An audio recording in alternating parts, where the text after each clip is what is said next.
Assalamualaikum warahmatullahi wabarakatuh. Saya Rajika Endang, Sumarsianti, NIM A4 2018-0042. Di sini saya akan mempresentasikan tentang evolusi.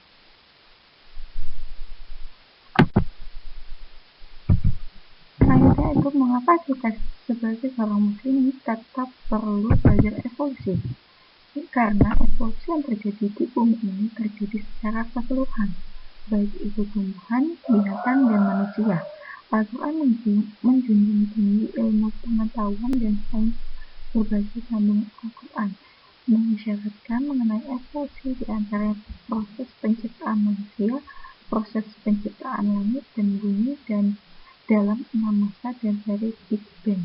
Perbedaan teori evolusi dengan teori evolusi yang berkembang ibarat pertama teori evolusi Charles Darwin terletak pada keyakinan bahwa seluruh makhluk yang ada dan hidup di bumi ini adalah diciptakan dan penciptanya yaitu Allah SWT.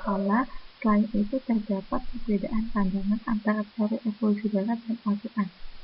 Teori evolusi barat, khususnya teori Darwin, menjelaskan bahwa manusia tercipta dan berasal dari induk yang sama dengan makhluk lain. Hal ini adalah titik perbedaan di mana Al-Quran menjelaskan bahwa manusia Allah diciptakan dan berasal dari tuan Nabi Adam yang Allah SWT telah siapkan untuk menjadi khalifah fil al-ard. Selanjutnya yaitu pengertian dari evolusi. Evolusi merupakan cabang biologi yang di dalamnya mempelajari tentang asal-usul dan sejarah makhluk hidup serta hubungan genetik antara makhluk hidup satu dengan yang lainnya. Selanjutnya yaitu evolusi dapat diartikan sebagai perubahan yang dialami secara perlahan dan dalam jangka waktu yang lama. Di dalamnya evolusi mencakup dua hal, yakni yang pertama evolusi organik dan yang kedua evolusi molekuler atau anorganik. Apa itu evolusi organik? Evolusi organik yaitu bisa dibilang evolusi biologi, merupakan evolusi filogenetik yaitu mengenai asal-usul spesies dan hubungan kerabatan. Yang kedua itu evolusi molekuler atau anorganik, yaitu merupakan evolusi mengenai asal-usul makhluk hidup yang ada di muka bumi ini berdasarkan fakta dan penalaran teori. Apa yang dimaksud pernyataan evolution and theory and fact? Pernyataan evolusi merupakan sebuah teori dan sebuah fakta. Merupakan sebuah pernyataan yang sering terlihat pada pustaka-pustaka biologi. Pernyataan ini sering menimbulkan keraguan. Inti dari pernyataan ini adalah untuk membedakan dua pengertian evolusi yang tadi sudah dijelaskan, yaitu evolusi organik dan evolusi anorganik. Selanjutnya yaitu proses evolusi makhluk hidup melibatkan 5 mekanisme utama, yaitu yang pertama mutasi, yang kedua rekombinasi gen, yang ketiga gain of law, yang keempat genetic drift, dan yang kelima seleksi alam.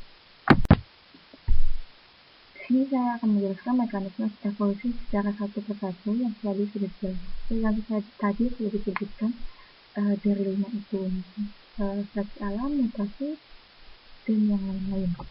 Yang pertama yaitu seleksi alam. Seleksi alam adalah proses bertahap di mana alam menyeleksi bentuk-bentuk yang cocok untuk bertahan hidup dan bereproduksi sesuai dengan kondisi lingkungan yang ada. Untuk seleksi alam yang bekerja pada suatu populasi harus ada variasi dan kompetisi dalam populasi sebagai bahan seleksi.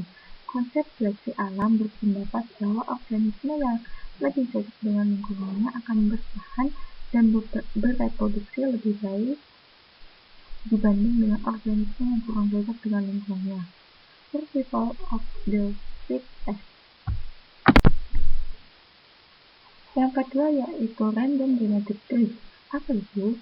Hilangnya atau lepasnya frekuensi aleli secara kebetulan atau dapat dikatakan perubahan acak pada frekuensi gen pada populasi kecil yang disebabkan oleh kematian, migrasi, atau isolasi.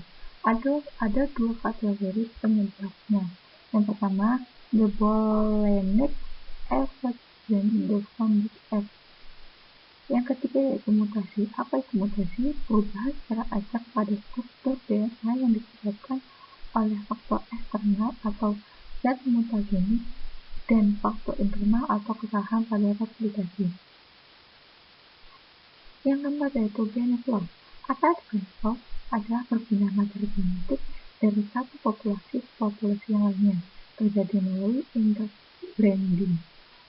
Yang terakhir yaitu rekombinasi seksual. Apa itu rekombinasi seksual?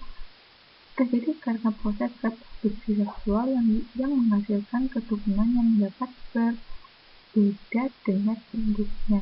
Pada reproduksi terjadi rekombinasi gen memberi peluang terjadinya variabilitas sehingga berpengaruh terhadap evolusi populasi. Sekian presentasi dari saya tentang mata kuliah evolusi. Saya ucapkan terima kasih banyak. Apabila ada salah dan salah penjelasan, mohon maaf. Wassalamualaikum warahmatullahi